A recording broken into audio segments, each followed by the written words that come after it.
আসসালামু আলাইকুম। অন্তর্বর্তীকালীন সরকারের উপদেষ্টা পরিষদে আবারও এলো বিশাল পরিবর্তন। সম্প্রতি বাংলাদেশের অন্তর্বর্তীকালীন সরকারে যুক্ত হলো নতুন 5 জন উপদেষ্টা। চলুন জানার চেষ্টা করি কারা হলেন নতুন 5 জন উপদেষ্টা। তাদের মধ্যে অন্যতম হলেন বাংলাদেশের বিশিষ্ট চলচ্চিত্র পরিচালক মুস্তফা সরোয়ার ফারুকী, এবং ধারণা করা হচ্ছে তিনি সংস্কৃতি বিষয়ক মন্ত্রণালয়ের দায়িত্ব পালন করবেন। পরবর্তী নতুন উপদেষ্টা হলেন মাহফুজ আলম, যিনি বর্তমান প্রধান উপদেষ্টা ডক্টর ইউনূসের বিশেষ সহকারী।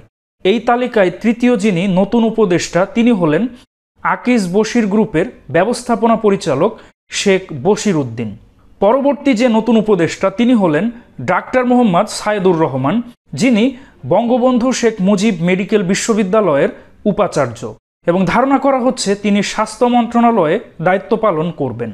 এবং সর্বশেষ যার নাম বলবো তিনি হলেন বাংলাদেশ পুলিশের সাবেক একজন আইজিপি খোদাবক্স চৌধুরী, যিনি 2 নভেম্বর 2006 সাল থেকে 29 জানুয়ারি 2007 সাল পর্যন্ত বাংলাদেশ পুলিশের 23তম আইজিপি হিসাবে নিযুক্ত ছিলেন। দর্শক মণ্ডলী, এই 5 জনই হলেন নতুন উপদেষ্টা যারা সম্প্রতি দায়িত্ব পেয়েছেন। তো এই নতুন উপদেষ্টাদের সম্পর্কে আপনাদের কি অভিমত অবশ্যই কমেন্টে জানান।